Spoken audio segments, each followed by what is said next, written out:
having technical difficulties. This is what children are for. Thank God for my kids who fix everything for me. Welcome to the, oh yeah, we need to charge it. We need an extension cord too. I took Mina's computer and it's about to die. So we're dealing with technical difficulties still, but she's gonna do that for me in the background. Anyway, hi everyone. Thank you for coming to the February High School Council meeting. We're in quarter 3, hooray, midterms are over. Congratulations to the kids. Hope everyone enjoyed their snow day last week. And we're starting late tonight because there was a guidance event before. So let's just move things along so that it's not too late a night for everyone. First speaking tonight is going to be Roy Montesano. Thank you, Roy. Hi, thank you very much. I'll be brief tonight, but it's nice to see you all on Zoom. And I hope you enjoyed the snow day as well. And I hope you enjoyed not having a snow day today. We had some people who struggled to get in, but overall we were fine in Bronxville. Just very quickly, quick update on our COVID situation. Things have been doing fairly well recently. As you saw my Friday letter, last week we saw one positive case that we learned about for someone who was not in our building. And this week so far, I believe we have one positive case that I'm aware of. So let's hope that continues moving forward. On a positive, on the positive side, teachers are starting to receive vaccines. Over 60% of our staff have either received their first dose or are scheduled to very shortly. So that's a bit of good news for all of us. And we're hoping that more vaccines do get allocated for the rest of us to get vaccinated. At the high school, and you may have been following some letters, some articles in local papers about the push to open schools full-time. We're very fortunate that we've been open full-time K-8 for anybody who's been wanting to come in full-time. At the high school, we're still on our 2/3 model, though Ann and I, and I'm sure she'll follow up on when she gives her report, but we've been discussing plans to hope to have high school in full-time, whoever wants to be in full-time, sometime early to middle of March.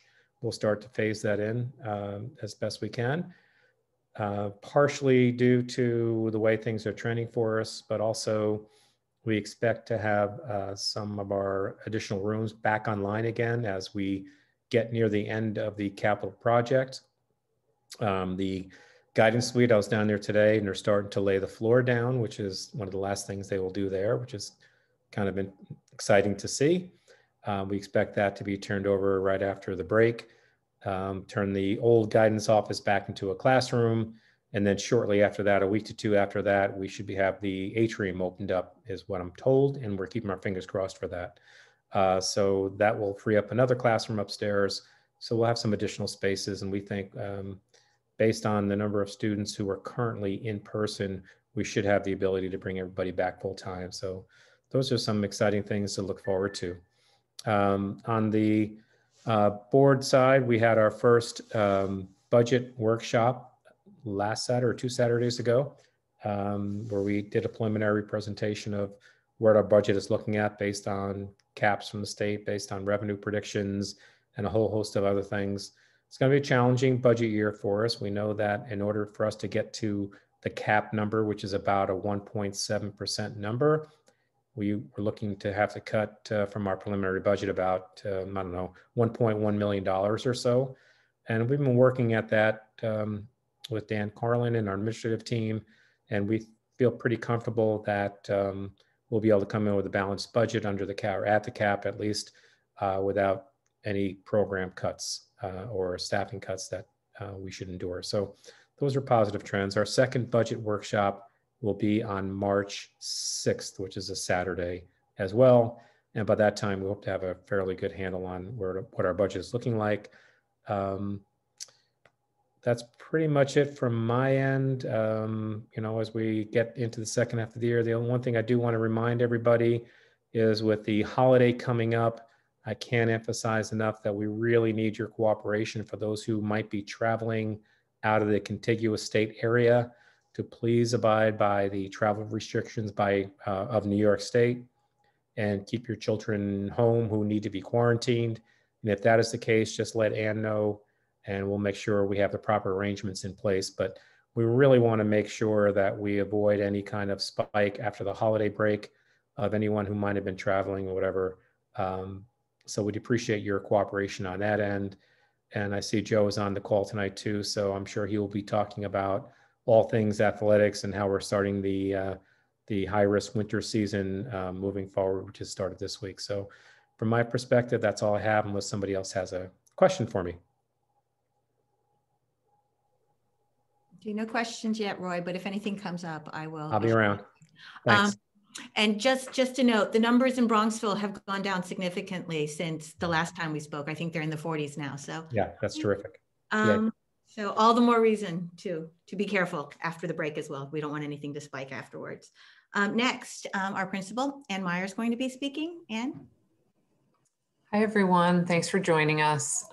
Just a couple of announcements. First, I want to congratulate the National History Day school-based winners that just came out this afternoon. So thank you to our faculty who persevered and made National History Day happen this year in the midst of the pandemic. And these students will actually go on to the regional competition, although it will be virtual. And the students and the faculty have made adjustments. National History Day, some of the parts have shifted a little bit this year to keep everyone safe, but we still have some fantastic work to send forth and have been quite successful the past few years. So we wish our students luck. I wanted to talk, I'll just follow up on Roy's, what Roy mentioned regarding bringing the high school fully back in person. So that's something I'm working on. We're taking a look at room capacities, sizes of classes, the number of students who are fully remote at this point to ensure that we would have abide by the Department of Health guidelines to bring students back in. We're also thinking carefully about lunch and where we'll house students at lunch, should the weather be bad. So I think, I have a lot of optimism that we're going to be able to make that happen. We've had our students in a lot this year so far, but, honestly, the teachers are ready for kids to come in full time. And as Dr. Montesano said, many people are getting vaccinated. If you saw on my Twitter feed, I got my second dose Saturday, no side effects except a sore arm. So we have a lot of faculty actually getting their second doses. My brother got his today. So that's great, great news. And it makes us even more confident that we're going to be able to do this safely going into the spring. A couple of other things I did want to, I've heard rumors from students about senior activities this spring. And I just want to reassure all the parents that we're going to do everything we can to make sure that all of the activities that we can have happen in the spring that would traditionally happen for seniors do. We might have to make some adjustments to those, but we're really committed to doing everything we can to make sure our seniors have a wonderful spring. That includes things like senior week, senior shadowing, prom, baccalaureate, award ceremony, obviously graduation. We were able to do most of those things last year in some form or another, and we think this year it's just going to be better. And I'm working with the students, the grade chairs, the faculty advisors to talk about ideas, brainstorm ideas, and when we have a better sense of what things might look like, we'll certainly bring more people into the conversation. As far as prom goes, we don't know exactly what's going to be possible, but I will say that we're going to prioritize the seniors. If we have to, if there's some capacity limitations, our seniors have not had a prom yet. They did not have one last spring, and we're really committed to doing something meaningful like that for them in a safe way. The other thing I just wanted to mention that you may or may not have heard about is that the College Board came out late last week with some news on AP exams. And they are basically creating more than one exam period this year. given the circumstances that there are in schools, given that maybe content has slowed down a little bit because students aren't fully in person, there is going to be the typical first 2 weeks of May exam period, but there's actually going to be 2 additional exam periods after that. And the way those exams are administered varies in each of those 2-week periods of time. So the first 2 weeks of May, which is what is currently on our calendar, if the school chooses to administer exams, those are on paper in person. If the school, if we determine that we want to wait and give the exams later to provide students and faculty more time to cover material and review, the next 2 weeks, which are the third and fourth week of May, those exams are primarily digital. They can be given in school or at home on computers, except there are certain exams that are on paper. Exams that are on paper the second time are math and world languages primarily, as well as physics and chemistry. And then there's a third administration in June, and those are basically all digital. So we've been in conversation with the faculty and conversation amongst ourselves about those options, about what we think is best given the classes that have taken place this year, the circumstances of those classes. Our goal is really for our students to be successful. And so we will be sharing our thoughts on when the exams will be given and for what reason and at what time and in what format as soon as we come to a consensus around that. Still gathering information both from our faculty and just trying to get a sense of where people are landing and some of the pluses and minuses for each of those options before we make any final decision. That's about it on my end. Looking forward, I'm sure everyone, to the February break. There is no problem at all. If students need to quarantine after break, you just need to let me know. Better safe than sorry. We're in a really good place right now. No cases, I'm knocking on wood right now, have been reported in about the last week. And we're looking forward to keeping that going, particularly because sports are starting, which we are thrilled about for our students. And, you know, just want to keep as many people safely in school and playing sports as possible. That's all on my end. Happy to take questions. Okay. Again, no questions as of yet, but I will let you know if anything pops up. Thanks so much, Anne. That was excited about prom. Next, we have, Aaron Kine, straight from his previous guidance event. Thank you for joining us. Yes, thank you. Thank you. Good evening, everyone. It's nice to see some of you again. I too make this a little brief since, well, I'll just make it brief. I think what I wanted to mention, in addition to, if you happen to miss the 10th grade event, we will send out a recording tomorrow. So Margaret mentioned the third quarter has started, which obviously means there are second quarter grades. And I just wanted to make sure everybody knows where to find those on Infinite Campus. There's a report card for everybody. In grades 9 through 11, if you look on the documents side of the toolbar in Infinite Campus, you can get to the report card. And for the seniors, you check your campus backpack, which is under the More tab on Infinite Campus. The counseling department has sent out mid-year reports to all the colleges of all the seniors that required them, essentially. And so those have gone out, I guess, both yesterday and today. And if your child is a senior, they should be checking their college specific portal to make sure that those documents have been received and to let their counselor know if it's not being updated. I also just wanted to mention 2 last things. One is course planning meetings. So we've met with most of the juniors. We're probably finishing that up this week and into the following week after break. So if you haven't had a meeting or you don't know your day or time, please reach out to your child's counselor. The junior meetings will be followed by the sophomore meetings and by the 9th grade meetings and so on. In addition to that, we are having CSE meetings in the high school. So if your child has an annual review, it's strongly encouraged that they attend that. 9 through 12, right? If you've been a part of some of our bold discussions, it is very much in the student's interest and empowering to the student for them to know what their accommodations are and what sort of what their disability is and how their special education team helps to support them. That will make them that will give them more information as they mature through high school and go into college and make them that much more prepared for, you know, the time that essentially there's going to be a little bit less support most likely. So please encourage your child to attend that meeting. If they have a class, they can miss that class. It doesn't take all too long.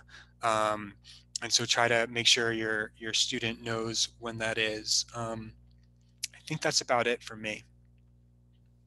Erin, I remember last time when we spoke on Infinite Campus, there was a place where teachers had recommendations for where they should be, but that wasn't available then. So for people like me who have short-term memory, if you could reiterate where they can find that in preparation. Yeah, so there's a tab on the left side of both parent and student Infinite Campus toolbar that says course request, I think is the terminology there.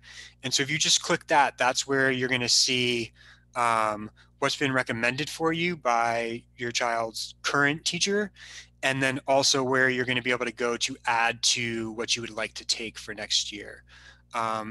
And so definitely in advance of the meeting with your child's counselor, if you can sit down with your child and talk about classes for next year. We've had a junior grade level meeting. We had a sophomore grade level meeting last Friday. Early in March, we'll have a 9th grade meeting for those students to hear about the courses that are available for the next year. And you can go and sort of register or indicate your interest in taking specific courses through Infinite Campus. Okay, thanks so much, Erin. Yeah. Moving right along. Next, we have Joe Haven speaking about, giving us our sports update and the exciting news about the start of the winter sports. Good evening, everyone. So obviously, ski, squash, and indoor track have been going since about January 4th. But on Monday, actually Friday, we started our high risk sports, except so that's basketball, boys and girls. We do start hockey on Wednesday because we were waiting for Edgemont to be approved. So they have a board meeting going on right now. So once Edgemont is approved, we have the merger that will be approved, and that will start tomorrow. It basically looks like these guys are going to have, and ladies are going to have about 18 days to play all their games. We received a very rough schedule today that hopefully will be finalized tomorrow with our league games. Our league will be very interesting because many of the schools are not offering both levels, varsity and JV. So we're going to be doing some scrambling to fill some schedules, but we're really looking forward to the coaches and the athletes on the field, on the court, and we're going to start scheduling some non-league games and get as many games in as possible. There will be games over break. Traditionally, we don't have games over break, but because if we don't play for break this week, and we're down to about 11 days of basketball. So there will be games, hopefully 2 or 3 games next week, Tuesday, Thursday, Saturday. We're hoping home and away. And then we're trying to get as much participation as possible in the short amount of time we have possible. One thing that's very important to understand, part of the guidelines was, and it's been spoken about a couple times today, but if one person on a team comes back COVID positive, the team is shut down for 10 days automatically. There's really no contact tracing. Just if I don't want to mention any teams, but if there is a team that we have currently, let's use volleyball because it's not playing now, but if our girls volleyball, one person would get COVID, the team would be shut down for 10 days automatically along with the coach. I don't want to jinx anybody, so I pick volleyball right now.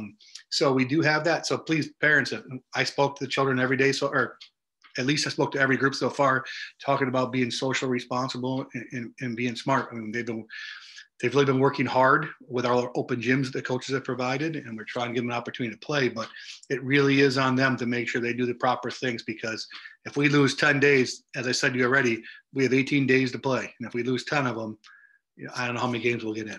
So we are looking forward. And as you all know, fall 2, that starts March 7th. There'll be a 1-week overlap between varsity winter And then the fall to winter, if teams are in playoffs, that will not impact the athletes negatively at all because they can roll over 4 practices.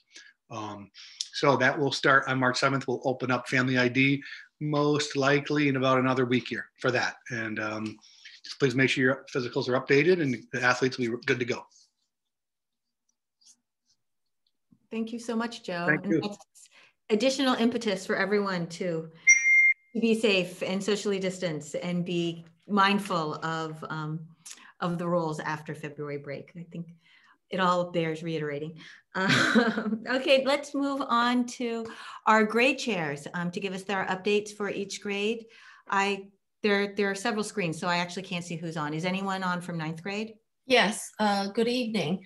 The 9th grade students made a Valentine's Day card over Zoom for the soldiers last week, and they had a great experience. And they were thinking about doing a autism walk in the spring, you know, if the COVID gets relaxed by then.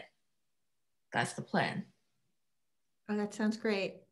Thanks so much, Laura. Okay. Oh, wait a second. There's something in the chat. Let me just make sure it's not questions. Okay. Questions for Joe. Is there a mandatory end date to winter season? So yes, so it depends on which winter season you're speaking of. So the current season that we're in, so there's 2 winter seasons going on right now. The low risk sports, we applied for an extension that would last until March 3rd. We've been told we were not approved. That is our ski and our squash teams and indoor track teams. But that hasn't been official yet. Our meeting is tomorrow. So if that is denied the request, they'll be done at break. The new season that we're just starting, they will have an opportunity, the varsity teams only, to play 1 additional week. So their end date would be March 14th. I said the March 8th is a start date for fall 2. So they could overlap 1 week if there's playoffs. If there's no playoffs, there may be no overlap at all. But the hard end date would be March 14th. And Joe, fall 2 is just football? Girls swim. And girls swim, thanks. Okay, thank you. So moving on to 10th grade. Is there anyone on from 10th grade? Okay, I actually have nothing to update for 10th grade, so. That's Margaret, I'm sorry, I'm here, Sarah Clifford. We have nothing to report, but thank you. Jen and I talked today. I had nothing written down for you. Yeah. Oh, there's another question. Hold on. Bear with me as I open and close. There was talk in the fall of doing modified soccer this spring. Is that still in the plans? That's back to you, Joe. Yep. As of right now, no sports that were canceled in the fall have been discussed to start in the spring. That doesn't mean it won't change. But as of right now, high risk, those were low risk. High risk, which is football, that still is up in the air also. So modified is really a situation where people are holding off on just because of limited field space and things of that nature. But they're, as of right now, my best guess is that soccer won't happen, and football is hanging on by a string for modified athletes. Okay, thanks so much. Next, we have 11th grade. I see Kelly. Hi everyone. Some exciting news. The junior class raised over $1,000 from the proceeds of their mask initiative. And all of the proceeds will be going to the Hope Soup Kitchen, which is great news. And for anyone that didn't get a mask, we still have some left. You can contact Jenny Sullivan if you're still interested. Additionally, all sophomores and juniors are invited to sign up and take the mock SAT or the mock ACT. We did this in the fall and we're offering it again in the spring. This is another junior fundraiser. All proceeds from this event will go towards a junior class. The mock SAT, a flyer has gone out, but just to reiterate, the mock SAT will be March 6th and the mock ACT will be March 20th. All tests are $35 each. Please pay in advance. Payment can be made via Venmo to Edwina Silmersky, or you can mail a check, Bronxville UFSD, to Edwina's attention.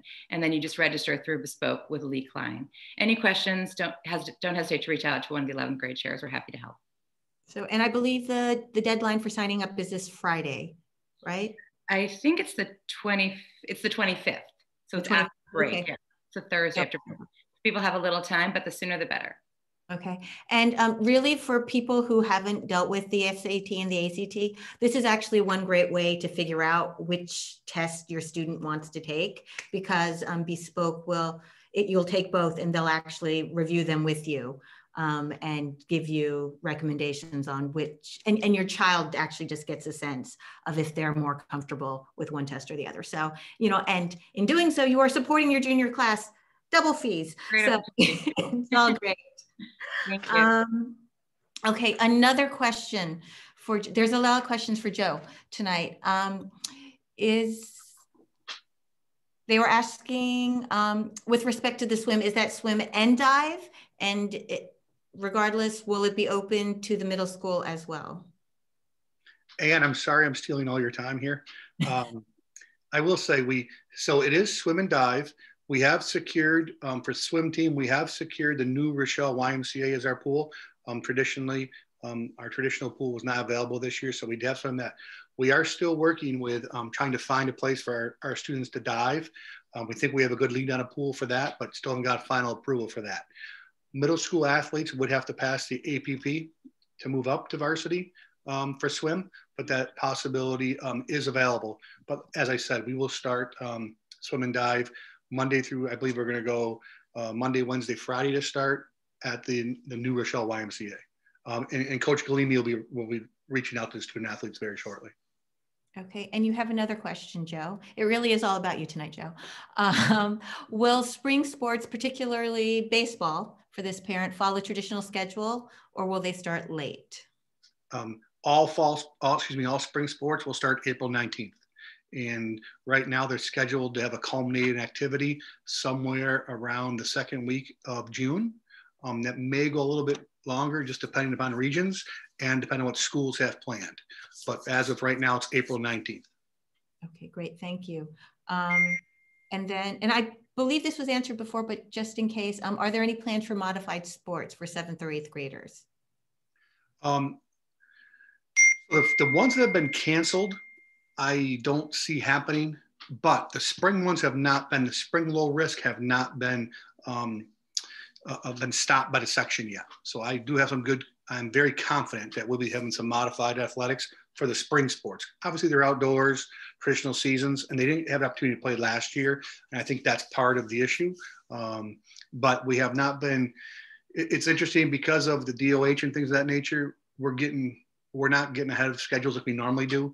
We're a little bit behind schedule. So hopefully we'll know that information beginning to mid-March about the spring season. But I do say it's pretty favorable that we'll have some kind of modified sports season during the spring season, which would begin April 19th. Okay, great. Great, thank you so much. Moving right along, 12th grade. Do we have any of the 12th grade chairs on the line? No. Okay, an email went out to the seniors and I believe the parents as well recently with proposed dates for some events, including Mom Prom, Pop Hop, the cookie send off, senior week, senior shadowing, the yearbook picnic, senior video viewing, and graduation baccalaureate rehearsal and real day.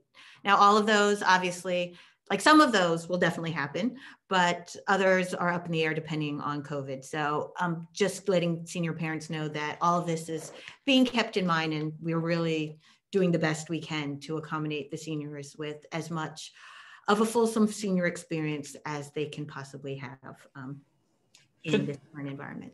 And Margaret, just a quick comment that depending on the AP decisions, it could shift some of those senior activities, which again, we'll be in contact once we make some decisions.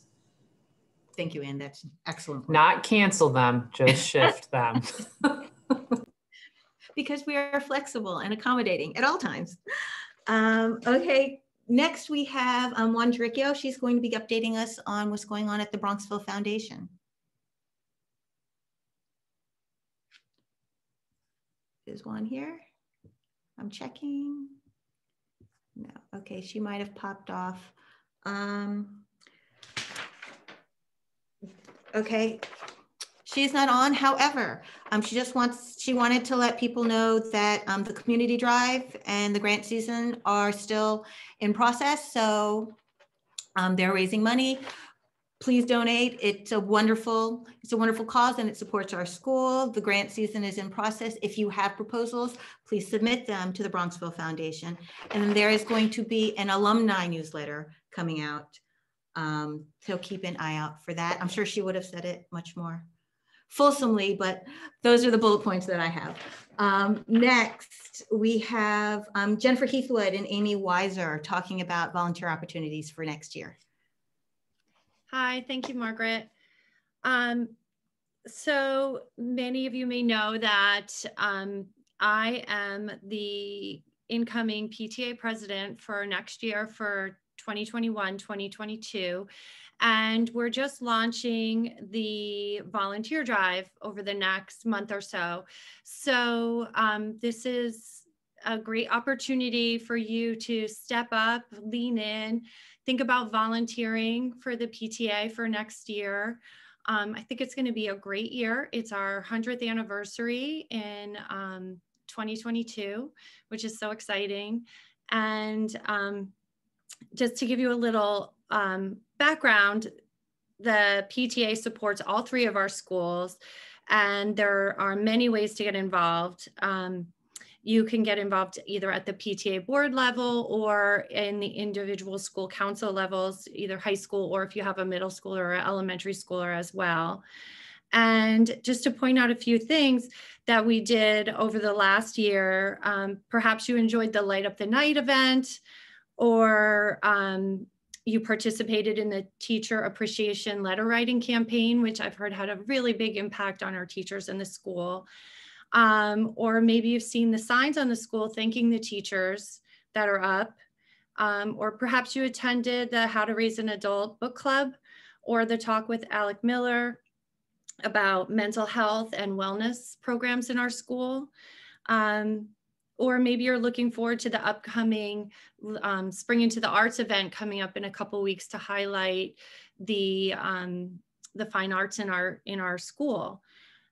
These are all things that the PTA has done over the last year. I think they're really great programs. Some of them are brand new that were just ideas that people came up with because of some of the constraints of COVID, and actually are things that we're hoping to continue next year.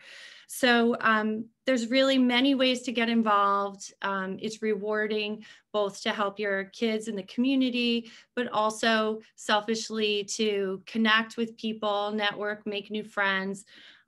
So I think we've got just a great group, and I hope you guys will become involved. Right now we have up on the website, it's bronxvillepta.org. We have all the positions listed, and there are clickable links where you can put in your name and sign up, and you could either volunteer for specific positions or kind of a general volunteer. And if there are any questions, please reach out to me or the council heads at any time. And lucky for us, Amy Weiser is going to be heading up the high school council next year. So Amy? Thanks, Jen. It's tough. It's a tough act to follow, as Jen sort of said it all in a nutshell there. I'm very excited to be moving into the incoming role of chair for the high school council specifically next year.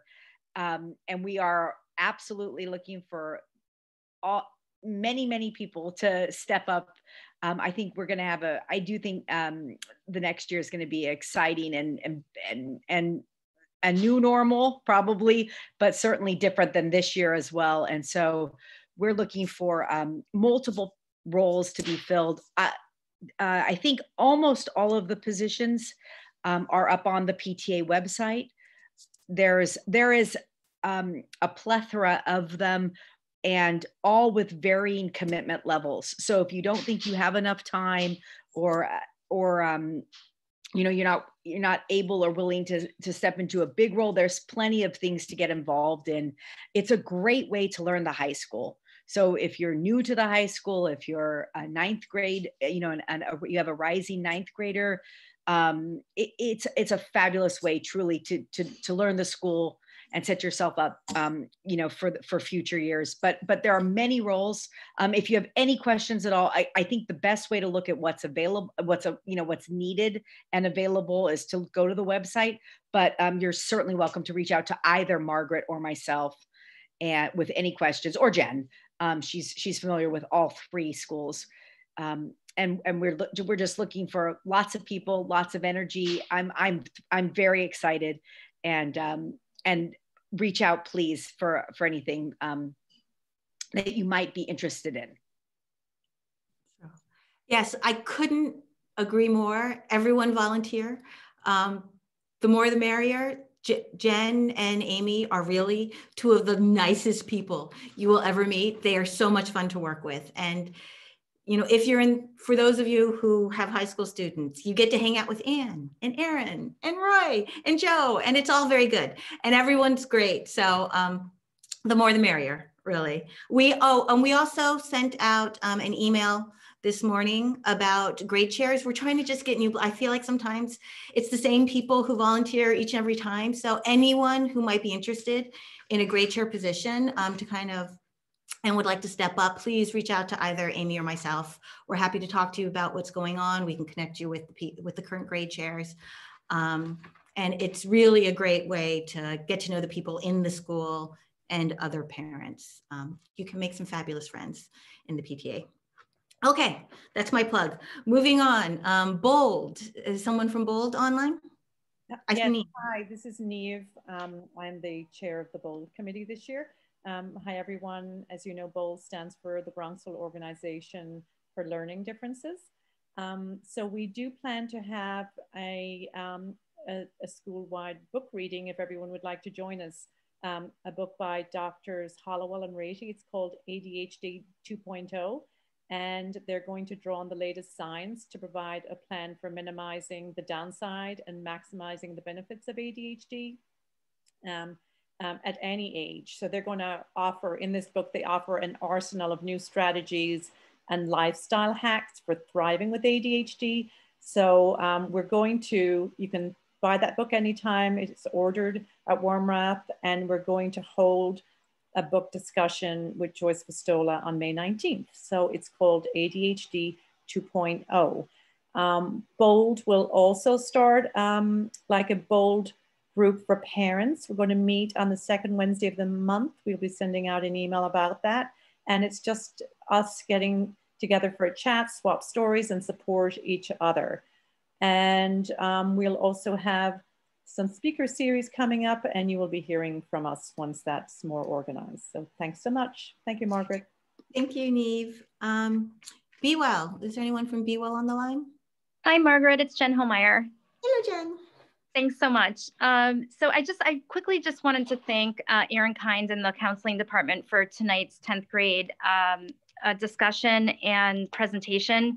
And I'm really appreciative of their focus on balance and also the addition of wellness for our 10th graders.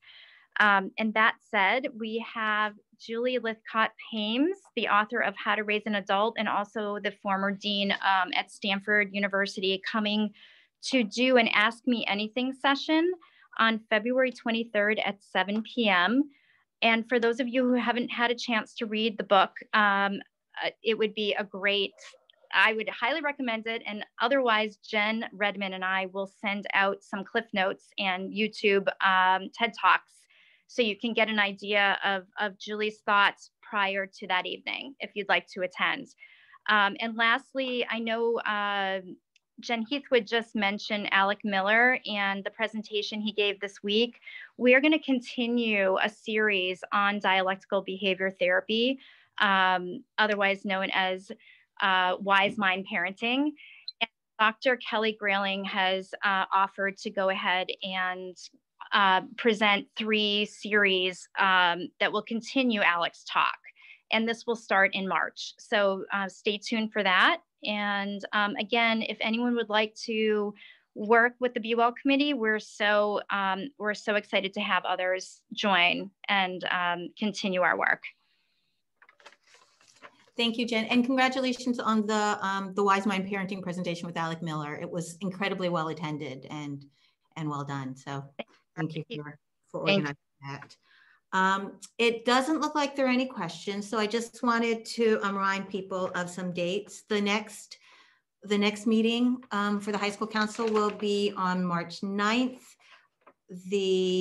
Don't forget February break, yay, from the 15th to the 19th.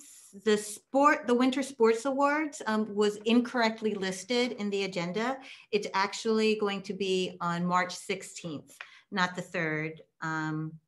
There's the 11th grade course selection presentation on the 5th. And then this was mentioned briefly, but I just wanted to highlight the Spring into the Arts PT event that is going to be celebrating the student artists in our school. It's going to be taking place from March 4th through the 10th. The High School Art Society is coordinating with the PTA to put the events together to highlight certain things. March 4th is going to be the live streamed open mic night with live performances by high school students.